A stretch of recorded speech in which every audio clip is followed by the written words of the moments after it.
what is it with me and flying drones? Because this thing now is completely pointless.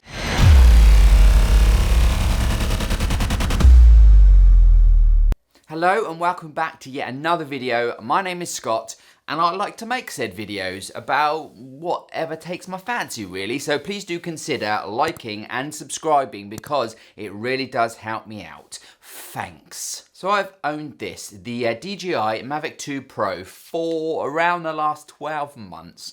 And like most of my gadgets, I love it. And I've enjoyed using it so much. So why sell it?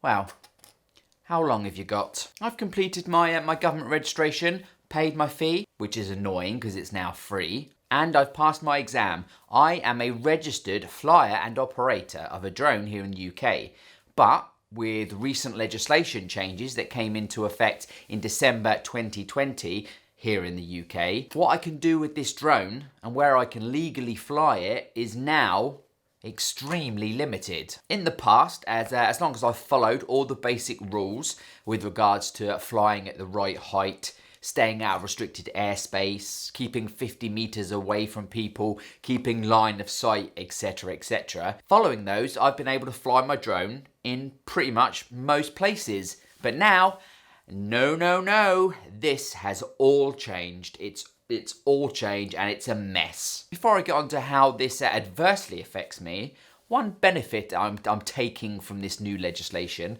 there could probably be more, is there is currently no distinction between hobbyists and commercial flights. So now, if I wanted to, I don't need any special or extra training or certificates to be able to offer commercial drone services. I can do that now, which is a bit of a bonus. Now, from my understanding, everything with regards to this new legislation is now focused around and assessed on the risk. And this is mainly the risk of injury to people around you. And it is now based on how large and heavy said drone is. Mine measures 322 by 248 by 84 millimeters and weighs 905 grams. And as I said, it currently has no classification as it was sold before the legislation and the new classifications were introduced. What does that mean for me now? Well, as it has no classifications and is now technically referred to as a legacy drones, it means I'm limited as to what I can do, as to where I can fly. And that is basically called the A3 section, flying far away from people, which in layman's terms means open countryside flying, because I have to be 150 meters away from any residential, recreational, commercial or industrial areas, which is pretty much everywhere. And it's pretty harsh and rubbish because before I was able to fly around safely in those areas and just basically, well, now I can't unless I want to take off in my car and drive into the middle of nowhere. Who wants to do that? Not me. It's boring. I, or you, do have the option to take a training course, which is called the A2 CofC, which is an extra cost. Not too bad, I think it's about 50 quid. But this will allow you and me to fly in the A2 class, which is the close to people class. And this basically means that we can fly safely, mind you, within 50 meters of people in most areas. But even this becomes pointless in 2022 because all drones without a classification now, i.e. legacy drones, regardless of whether you took that training course or not, are going to be relegated back to A3. So you've got a year or two of flying. I feel this is extremely unfair, and that's because the same model drone will be being sold later on and it will have a classification, this new classification, and thus will be allowed greater freedom to fly, which is madness because if I buy the same drone again, how am I safer to fly it than I am to fly the same drone which I already own?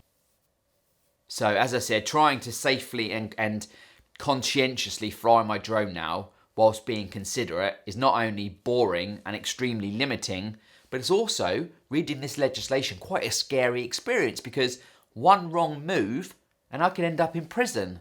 That's right, prison. There are up to 5-year jail sentences being handed out for breaking some of these rules. So, what am I going to do with it? I'm going to sell it. I am selling my beloved DJI Mavic 2 Pro And instead, I will be flying this.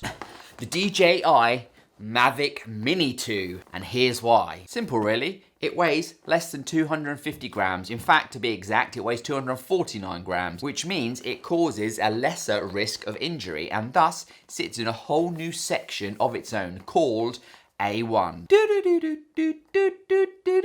And whilst I still need to be registered as an operator and a flyer to be able to fly it, it does mean I can pretty much fly this anywhere, as long as I adhere to the generic rules, obviously. I have no minimum distance, apart from the 50-meter generic rule. I can fly in residential, recreational, industrial, and commercial areas. I can fly over people, but not crowds. And legally, I can take off in my garden. But how long is this going to last? Who knows? Well, I do, at least until December 2022, when the new changes are introduced. So for now, whilst this, the DJI Mavic Mini 2, sits at under 250 grams, it is the drone for me. Meaning, simple, legal flying, with the added bonus of it's tiny, so it's probably going to fit in my pocket. Interested in seeing what's in this box and hearing more about it, are we? Well, check out my next video. It's an unboxing of the drone. As always, comments, questions, feedback down below. Thank you for watching. Goodbye, Internet. Throw this shade on me, like they all hate on me. Don't bring that rage on me.